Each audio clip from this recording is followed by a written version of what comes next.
የኢትዮጵያ ታሪክ ካልተዘመረለት ኢያሱ እስከ ተዘመረለት ኢህአዴግ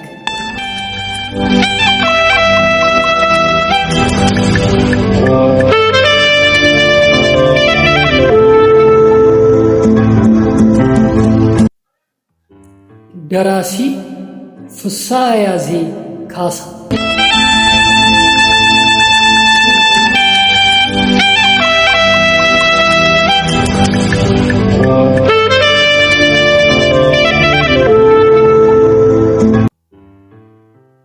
የታሪክ ሚዲያ ላይ ተዘጋጅቶ የቀረበ የታሪክ መጽሐፍ ትረካ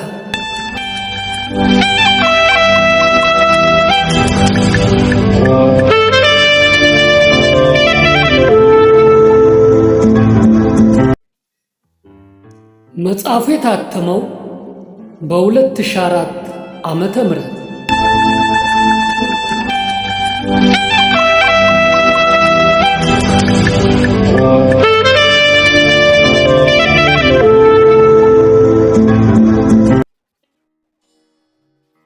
የተከበራችሁ የቻናላችን ቤተሰብ አባላትና የትረካችን ተከታታዮች የኢትዮጵያ ታሪክ ካልተዘመረለት ኢያሱ እስከ ተዘመረለት ኢህአዴግ መጽሐፍ ክፍል የሆነውና ስለ አፄ ኃይለ ሥላሴ ዘመነ መንግስት የሚያወሳው ክፍል 13 ትረካ አሁን ይቀርብላችኋል።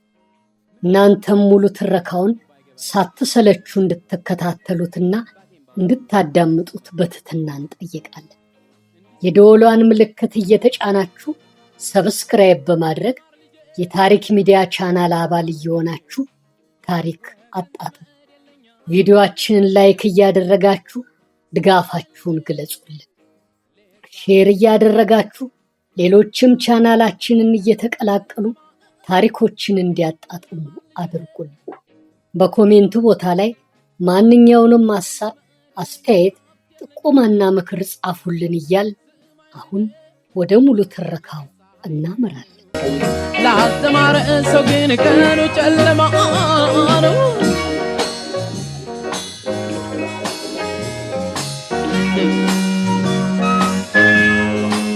እያለ ሲመክረኝ እየተማረረ ውሻዬን አቅፌ ይጫወት ነበረ። ቢመክረኝ አልሰማው ብስጭቱ ባሰ። ጃንሆይና ትምህርት። ጃንሆይና ትምህርት አብረው የተወለዱ እስኪመስል ድረስ አስገራሚ ፍቅር ነበራቸው። ጃንሆይን ለመተቸት ብዕራቸውን የሚቀስሩ ምሁራን ጃንሆይ ያስተማሯቸው ናቸው። በራሳቸው ገንዘብ ከፍለው ባያስተምሯቸውም ዜጎች በሀገራቸው ላይ የመማር መብት ቢኖራቸው መንግስት ትምህርትን የማስፋፋት ግዴታ ቢኖርበትም ብዙ ነገር ቢባልም የዛሬ ሀገር መሪዎችን በጊዜ እንዲሰለጥኑ አድርገዋልና ቢያንስ በትምህርቱ ዘርፍ በእጅጉ ሊመሰገኑበት የሚገባ ስራ ሰርተዋል። የትምህርት ፖሊሲው ልክ አልነበረም። የምዕራባውያን ምንትስ ነው። የመኳንንቱ ልጆች ናቸው የሚማሩበት። ትምህርቱ የመንግስት ሀብት ነው። የቅበላ አቅሙ አነስተኛ ነው ወዘተ እየተባለ ይወራል። ይህን ሁሉ ወሬ ለማውራት የሚያስችል ዕውቀት፣ ስድብን ወደ ወረቀት ገልብጦ መጻፍ የሚያስችል ግንዛቤ፣ መፈክር፣ ካርቶን ላይ በቀለም መጻፍን ሳይቀር ያለማመደ ዘመን ግን የጃንሆይ ዘመን ነው። ስለዚህ አንዱን መንግስት አግንኖ ሌላውን መንግስት ለማጣጣል ሲባል የሚካሄድ የትችት ዘመቻ ምንም እንኳ ጨቋኝ የሚባል ስርዓት ነበረው ቢባልም በመልካም መታወስ የሚችልበትን ታሪክ አብሮ ማንቋሸሽ ተገቢ አይሆንም። የውጭ ሀገር ጠላት ይመስል ይህንን ስራቸውን ሳይቀር ሊያዳፍኑ የሚሞክሩ ጥቂት አይደሉም። ይህ አካሄድ የቀጣዩን መንግስት መነሳት ሊያዳክመው ይችላል። የምናወራው ስለ ኢትዮጵያ ነው።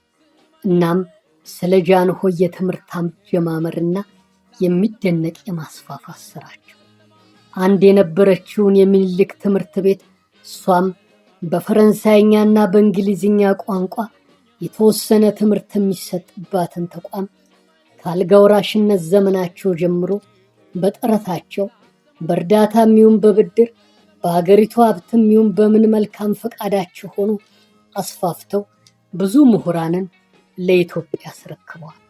የጃንሆይ በትምህርት ማመን ቀደም ብሎ የታወቀ የንግስና መንገዳቸውን ይጠርጉ በነበረበት ጊዜ የወደፊቷ ኢትዮጵያ በምሁራን አሰራር ትገነባ ዘንድ ዘር ሳይመርጡ ብዙዎችን ወደ ሰለጠነው ዓለም ለትምህርት ልከዋል። አፄ ምኒልክ በጣሩት መሰረት ላይ ተንጠላጥለው ጃንሆይ ከአልጋ ወራሽነት ዘመናቸው ጀምሮ ልዩ ትኩረት የሰጡት ጉዳይ ነው ምሁራንን ማብዛት። ከኢጣሊያ ወረራ በፊት 250 ምሁራን ውጭ ሀገር ተምረው መጥተው የመንግስት ባለስልጣን ሆኖ ይሰሩ ነበር።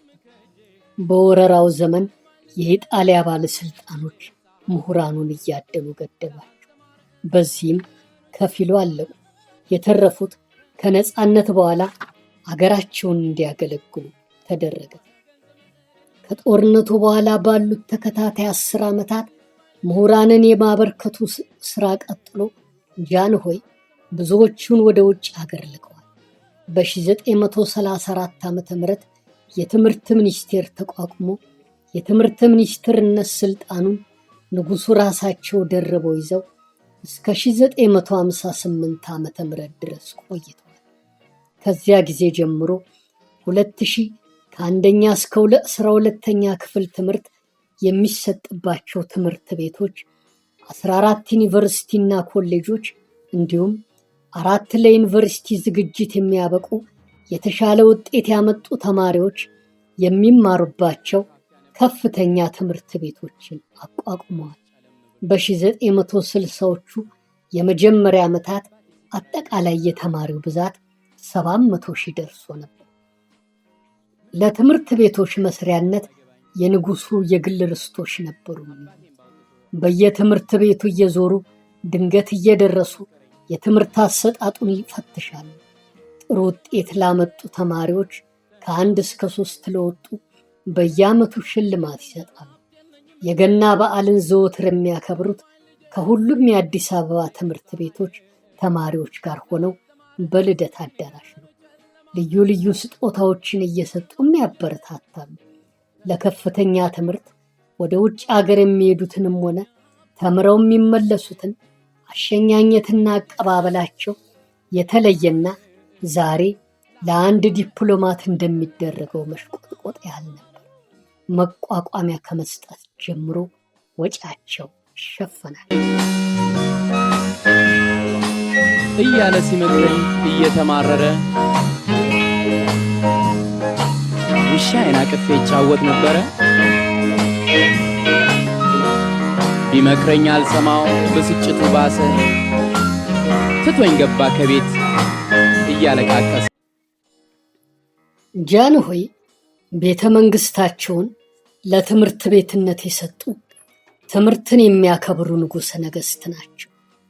ጥቂቶቹን ለመጠቃቀስ ያህል የአዲስ አበባ ዩኒቨርሲቲ ኮሌጅ በ1943 ዓ.ም ከመከፈቱ በፊትና በኋላ በድህረ ነፃነት የኮተቤ ሁለተኛ ደረጃ ትምህርት ቤት፣ የጄኔራል ውንጌት ሁለተኛ ደረጃ ትምህርት ቤት የአዳሪ ትምህርት ቤቶች ሆነው ተቋቁመዋል። የኮተቤው በ1935 ተቋቁሞ የምግብ ማብሰያ ቤት እስኪሰራለት ድረስ የተማሪዎች ምግብ ከቤተ መንግስት ነበር የሚሄደው። የ1938 ውንጌት ደግሞ በትምህርት ሚኒስቴርና በብሪቲሽ ካውንስል ተራድኦ ትብብር የተገነባ ነው እንጂ እንግሊዞች ሰርተው ያበረከቱት አይደለም። የትምህርት ስርዓቱ የእንግሊዝን ስርዓት የተከተለ ሲሆን ኢትዮጵያዊ ምሁራን እንዳሉ ሆነው የበላይ ዳይሬክተሮቹ ካናዳውያን ነበሩ። የአርትና የሳይንስ ፋከልቲዎችን ያቀፈው ዋናው የአዲስ አበባ ዩኒቨርሲቲ ኮሌጅ ከተቋቋመ በኋላ በነበሩት ተከታታይ 5 ዓመታትም በአዲስ አበባ የመሐንዲስ ኮሌጅና የህንፃ ኮሌጅ፣ በአለማያ የእርሻ ኮሌጅ፣ በጎንደር የጤና ጥበቃ ኮሌጅ ተከፈቱ።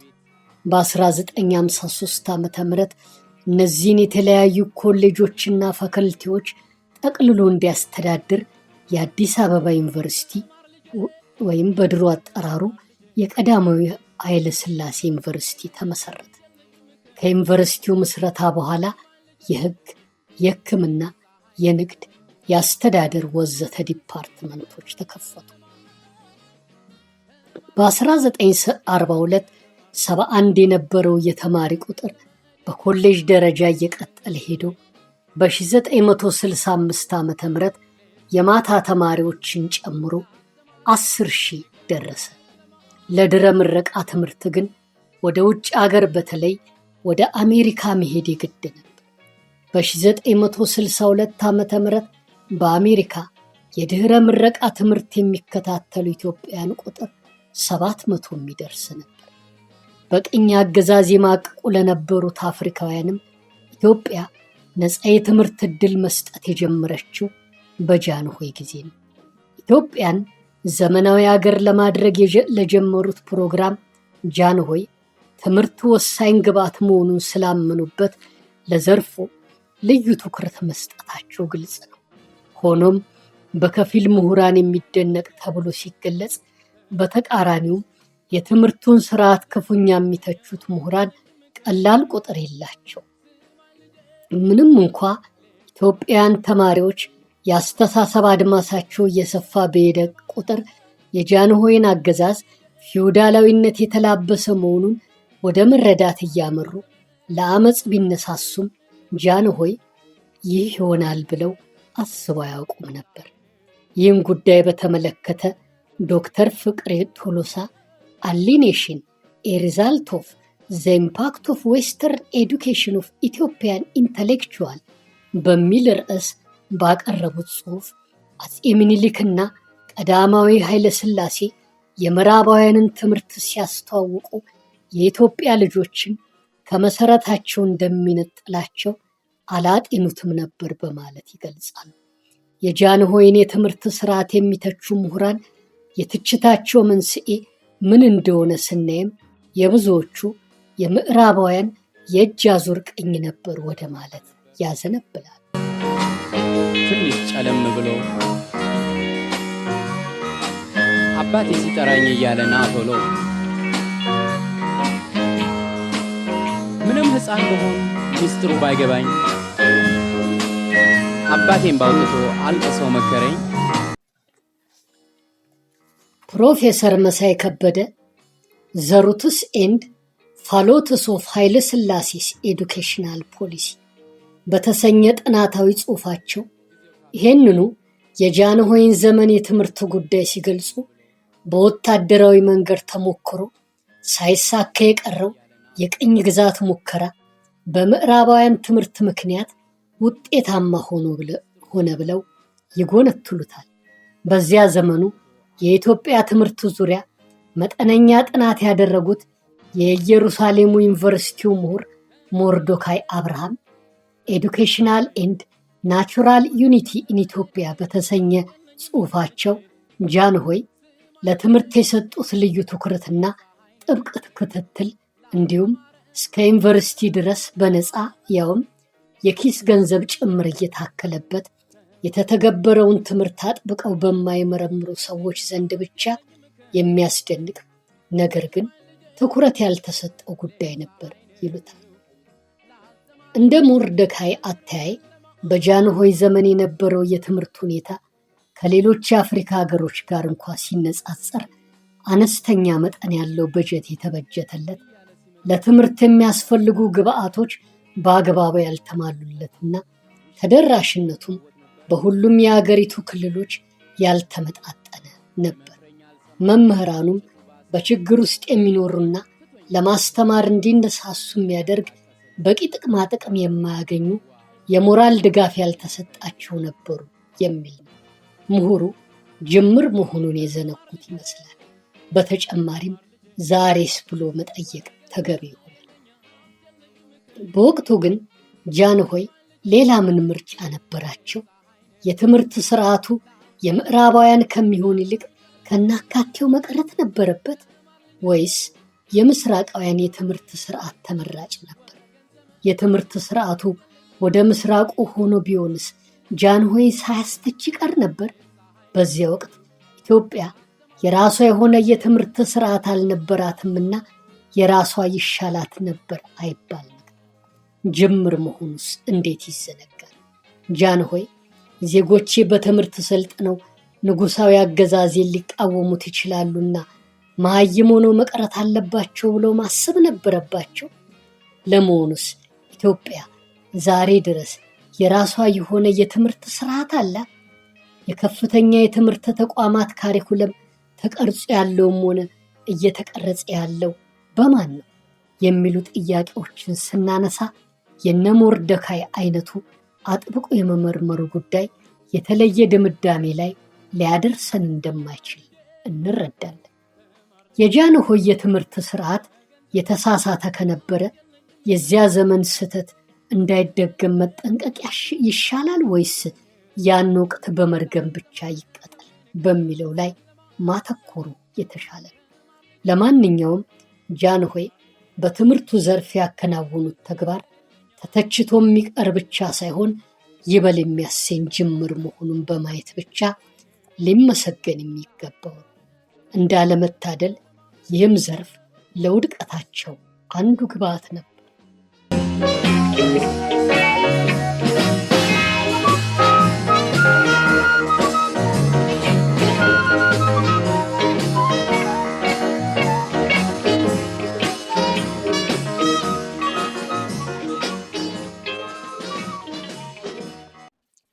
ጃንሆይና ጤና።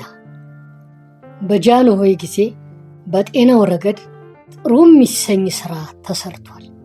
በኢትዮጵያ ታሪክ ዘመናዊ ሐኪም አንድ ፍሬ የነበረውና በሸዋ ነገሥታት ዘመን ጊዜ ቀደም ሲል ያየነው ፖርቱጋላዊ ሰላይና ሐኪም 2 ያክል ነገሥታትን አክሞ ነበር።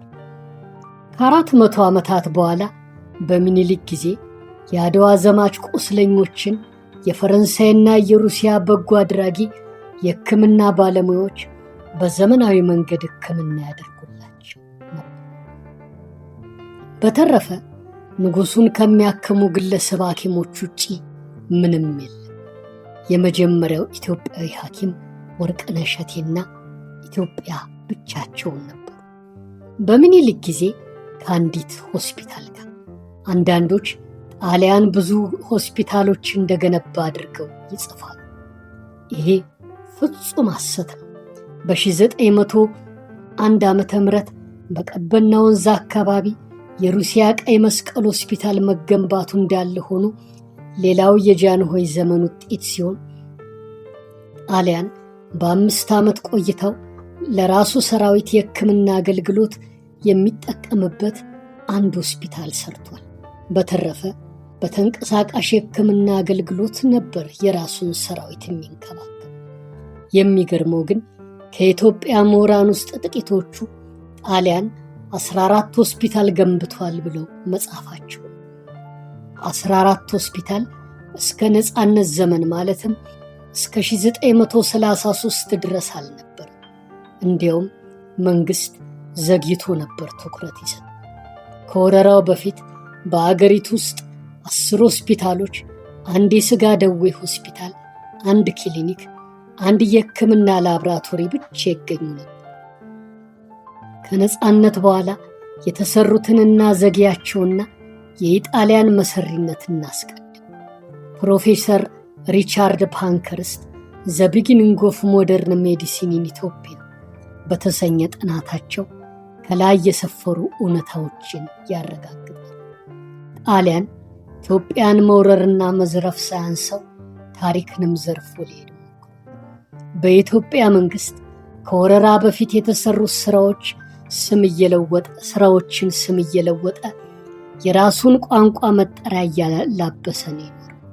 ለምሳሌ በኢትዮጵያ የመጀመሪያው ሆስፒታል የሆነውን የዳግማዊ ሚኒሊክ ሆስፒታልን የቀበናውን ማለት ነው ዲሊ አከሙዚ ኮሎኒያል ሆስፒታል ብሎ ሰይሞ፣ የቀድሞውን ቤተሳይዳ ሆስፒታልን የቪክቶር ኢማኑኤል ሆስፒታል ብሎ ሰይሞ፣ ራስ ደስታ ሆስፒታልን ፕሪንቺፔላ ዲ ፒሞንት ሆስፒታል እያለ ሰይሟል።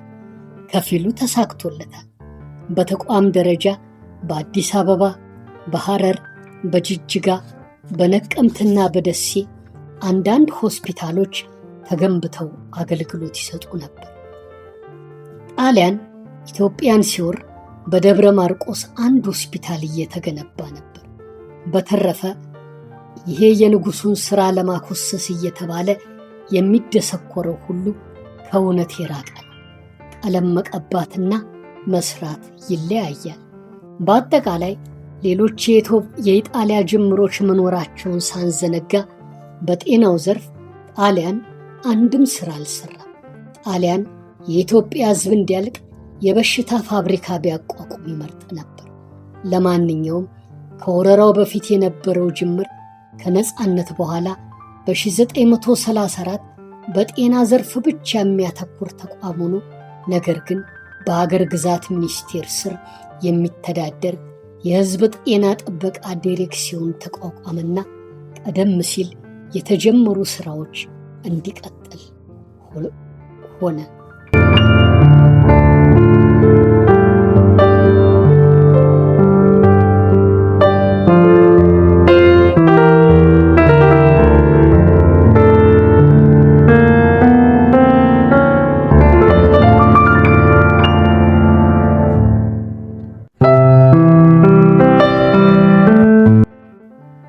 እየቆየ የታካሚው ቁጥር ማለትም ከባህላዊው ወደ ዘመናዊ የሕክምና ተቋም የሚጎርፈው ሰው ስለበዛ በ1939 የጤና ጥበቃ ሚኒስቴርን ለማቋቋም የሚያስችል ረቂቅ ሕግ ተዘጋጅቶ በ1940 ሚኒስቴር መስሪያ ቤቱ በአዋጅ ተመሰረተ። ከዚያ ጊዜ ጀምሮ የሁሉም ግዛቶች የጤና አገልግሎት ሽፋኑን ሙሉ ለሙሉም ባይሆን በተቻለ መጠን ለማዳረስ ተሞክሯል። ኢትዮጵያ የዓለም የጤና ጥበቃ ድርጅት አባል የሆነችው ከዚያ በኋላ ነበር። እስከ 1966 ዓ.ም ድረስ ከወረራው በፊት 10 የነበሩ ሆስፒታሎች በአጭር ጊዜ ውስጥ 66 ሆስፒታል፣ 679 ክሊኒኮች፣ 93 ጤና ጣቢያዎች ሊቋቋሙ ችለዋል። የጤና ጥበቃ ሚኒስቴር ከ1950 እስከ 1966 ድረስ በነበሩት ዓመታት ብቻ 9167 የሆስፒታል አልጋዎች እንዲኖር አድርጓል። የሐኪሞች ቁጥር 375፣ የነርሶች ቁጥር 934፣ ጤና መኮንኖች 376፣ ነርሶች 286 እንዲሁም 270 የጤና ተቆጣጣሪዎች እንደነበሩ ያሁኑም የድሮም ሚኒስቴር መስሪያ ቤቶች መረጃ በግልጽ ያሳያል። እንግዲህ እስካሁን በተናጠል ባጭሩ ያየናቸው ፍንጮች ከነጻነት በፊትና በኋላ ተጀምረው እስከ አብዮቱ ዋዜማ በሂደት እያደጉ የደረሱበትን ሁኔታ ነው። የቀረውን ከራሳቸው ከጃንሆይ እንስማ።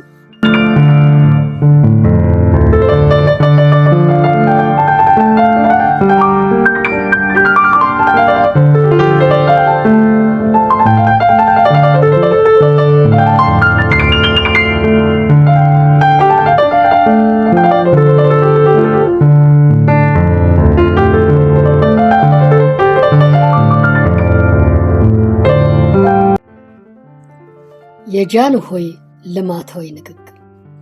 ይህ ሐተታ ጃንሆይ ስልጣን በያዙ በ30ኛ ዓመታቸው ያደረጉት ንግግር ነው።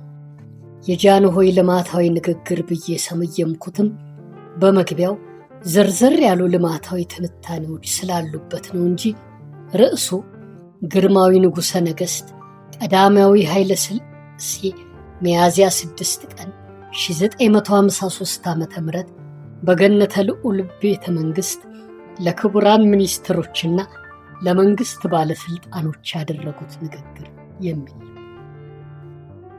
በተለይ ለወደፊት እንግዳ አንባቢያን የጃንሆይን ንግግር እንደወረደ ማንበብ ጥቅም ይኖረዋል። የዚያን ወቅት አጠቃላይ ሁኔታንም ያስቃኛል። በደንብ እንድንስላቸው የሚያግዝም ነው። እናም ከጉዳያችን ጋር ተያያዥነት ያለውን እየመረጥኩ አጭሯን ፓምፍሌት አሳጥሬ ያቀርባል። በዚህም የጃንሆይን የመናገር መብት ከመጣስ እንቆጠባለን። በተጨማሪም ሳናውቀው የመጣነው ነገር ካለ በማሳወቅ ያግዙናል፣ በመረጃ ሰነድነትም ያገለግሉናል። ይቀጥሉ ጃንሆይ። ከዛሬ 30 ዓመት በፊት በእግዚአብሔር ፍቃድ የኢትዮጵያ ንጉሠ ነገሥትን በመቀባት ዘውድ ጭነን የተወደደችው አገራችን ባህሏንና ልማዷን እያዋሃደች በዘመናዊ የስልጣኔ ጎዳና እንድትራመድ ለመምራት የተመረጥንበትን ተግባር ስንጀምር ኢትዮጵያ ምን ደረጃ እንደነበረች ታውቁታላችሁ።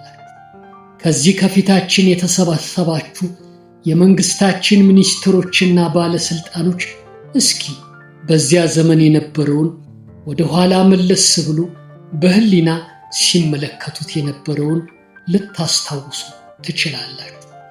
ኢትዮጵያ ስልጣኔዋ ተረስቶ ለቅኝ ግዛት የሚወዳደሩባትና ለዚህ እንድትሆን በምትመራበት ጎዳና ገብታ ወራዳነት ሊያደርስባት በሚችል በልማድ ሽባነት የምትተዳደር ከሌላው ዓለም በብዙ አኳኋን ተለይታ የምትኖር በጅምር ያለ እንጂ ያልተሟላ በቃል ታሪክ እንጂ በጽሑፍ የተመሰረተ የመንግስት አስተዳደር የሌላት በፊውዳል የምትገዛ ንጉሱና ሹማምንቱ እንዳፈታታቸው የሚያዙበት የታወቀ ቋሚ የውጭ አገር ንግድ የሌላት አልነበረችምን? በዚያን ጊዜ የነበረውን ሁኔታ ከዛሬው ጋር በማመዛዘን ይህ ሁሉ መለወጥ እንዴት እንደተደረገ ያለፈውን ጊዜ ሥራ በጽሑፍ የሚገኘውን ሁሉ እያያችሁ ስትመረምሩት ሥራው ምስክርነቱን ይሰጣል። ይህ መለዋወጥ ያስከተላቸው ችግሮች ወይም ቁልፍልፍ ሥራዎች ምንድን ናቸው? በዛሬው በ1953 ዓመተ ምህረት የሚኖርብንን ችግሮች በምን አኳኋን ምን እርምጃ በመውሰድ ልንወጣቸውና ልናስወግዳቸው እንችላለን? ለአንድ ሀገር የሚደረገው የመሻሻል እርምጃ የሀገሩን መላ ሕይወት የሚመለከተው ክፍል ሁሉ ተባብሮ በአንድነት እንዲከናወን ማድረግ የሚያስፈልግ። አንድ ሀገር የኢኮኖሚክ መሻሻል በሚያደርግበት ጊዜ እንደዚሁም የተሻሻለ የማህበራዊ ኑሮና የፖለቲካም ድርጅት እንዲፈጠር ተመሳሳይ የሆነ መሻሻል ማድረግ አለበት። በአንደኛው ክፍል ያለውን እርምጃ ወደ ኋላ ለማስቀረት የሚደረገው ሙከራ ሁሉ መላውን የመሻሻል እርምጃ ወደ ኋላ መጎተቱ የማይቀርና በጠቅላላውም የሀገሪቱን መሰረታዊ ድርጅት ከትክክለኛነት መስመሩ የሚያቃውስ ነገር የሚፈጠር ይሆናል። እኛም በእግዚአብሔር አሰሪነት ተስፋ ሳንቆርጥ ስልጣን የሚስፋፋበትን እውቀት የሚገኝበትን ተማሪ ቤት ከነተማሪው በማብዛት ድንቁርና የሚወገድበትን በሥራ ለማሸነፍ ትግል ከጀመርንበት ጊዜ አንስቶ ይህንን መሰረታዊ ሐሳብ በመረዳት የምንፈጽመው ተግባራችን ሁሉ የተመራው በዚሁ መሰረት ነው። የሀገራችን ሙሉ ግዛቷ የሚያድግበት መሰረቱን ገንብተናል። ኢትዮጵያ በስልጣኔ ከዓለም ተለይታ ይህን ያህል ዘመን የኖረች ሆና በተገኘችበት ዘመን ነፃነቷን ጠብቃ እንድትኖር በዙሪያዋ የነበረባትን ትግል ችለን በውስጥ ደግሞ ለዘመኑ አስተዳደር መሳሪያ የሚሆኗትን ሰዎች በትምህርት እያነጽን በማዘጋጀትና በስራም እየተቀረጹ እንዲወጡ ማድረግ የደከምንበት አይነተኛ ተግባር ነው።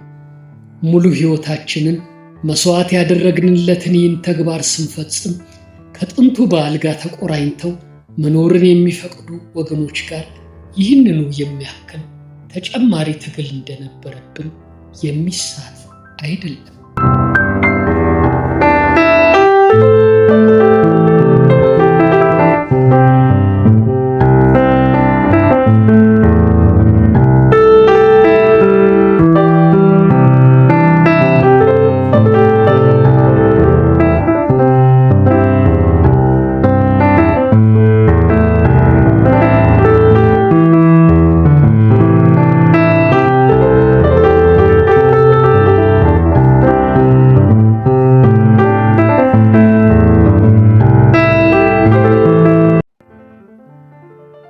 የተከበራችሁ አድማጮቻችን እና የትረካችን ተከታታዮች የጃንሆይ ንግግር አላለቀም።